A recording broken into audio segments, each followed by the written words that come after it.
Doctor भगवान का रूप कहा जाता है, लेकिन उन्हें जनता का और ज़्यादा सेवा करना हो तो उनको रास्ता बदलना पड़ता है। इसी कड़ी में गोपालगंज के एक प्रसिद्ध डॉक्टर डॉक्टर अरविंद कुमार भी हैं।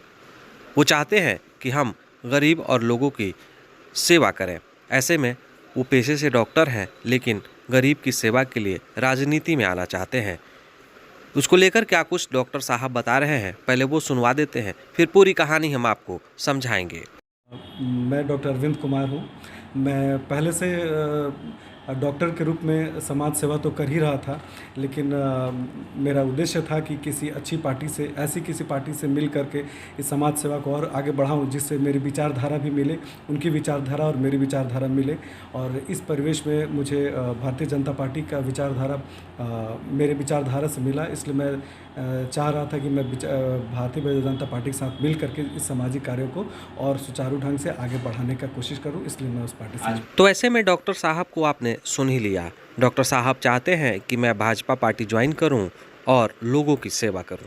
ऐसे में आने वाले 2024 में लोकसभा का चुनाव होना है। गोपालगंज से प्रत्याशी की तलाश है। ऐसे में गोपालगंज में लोकसभा के लिए कोई प्रत्याशी अब तक सामने नहीं आया है। यह क्यास लगाया जा रहा है कि कोई अच्छे प्रत्याशी को लोकसभा में चुनाव लड़ाया जाएगा।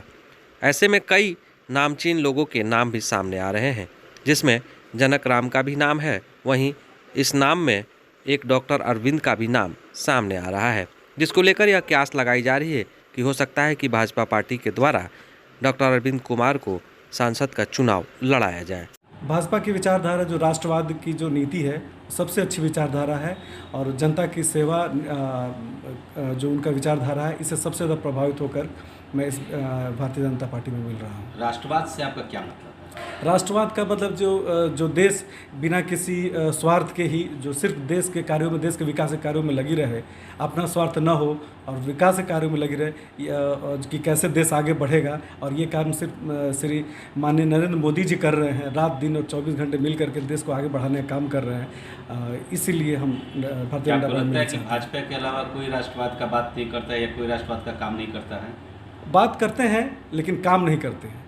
काम जो है, मुझे ऐसा लगता है कि जो काम माननीय प्रधानमंत्री जी कर रहे हैं, वैसा काम तो कोई नहीं कर रहे हैं। इसलिए मैं इस राष्ट्रवाद की नीति से प्रभावित होकर जनता पार्टी में सांसद जो है भाजपा पसंद नहीं करते हैं और आप भाजपा में जा रहे हैं, क्या उद्देश्य है इसका? मेरा उद्देश्य है कि जो अल्पसंख्यक लोगों, उन लोगों को समझाना है कि जो भाजपा जो है ये राष्ट्र विरोधी नहीं है, अल्पसंख्यक विरोधी नहीं है, ये आप लोग के सपोर्ट में है। उन लोग को भाजपा की नीतियों को उनसे समझाएंगे और बताएंगे, और ज़्यादा से ज़्यादा हो सके तो उनको भी भाजपा की तरह शामिल होने का और लोगों को अग्रसर करने का। अब ऐसे में गोपालगंज से लोकसभा का टिकट मिलने के बाद भी डॉक्टर अरविंद कुमार के लिए एक बड़ी चुनौती होगी। दरअसल पिछली बार एनडीए के तरफ से गोपालगंज में डॉक्टर आलोक कुमार सुमन ने चुनाव लड़ा था और उन्होंने जीत भी हासिल की थी। अब ऐसे में एक सिटिंग कैंडिडेट को हराना भाजपा के लिए बड़ी चुनौती की बात होगी। अब देखना होगा कि डॉक्टर अरविंद कुमार इस चुनौती में कितना सफलता हासिल कर पाते हैं। ऐसे में डॉक्टर अरविंद कुमार ने मन बना लिया है कि मैं राजनीति में आकर लोगों की सेवा करूं। हो सकता है कि भाजपा इन्हें लोकसभा के लिए टिकट दे और यह चुनाव मैदान में आ जाए। अगर आप हमारा चैनल यूट्यूब पर देख रहे हो तो उसे सब्सक्राइब ज़रूर कर लीजिएगा। फेसबुक पर देख रहे हो तो कमेंट और सुझाव ज़रूर दीजिएगा। बाकी अपडेट्स के लिए बने रहिए। हम आपको गोपालगंज ज़िले की सभी अपडेट्स आपके साथ साझा करते रहेंगे। धन्यवाद।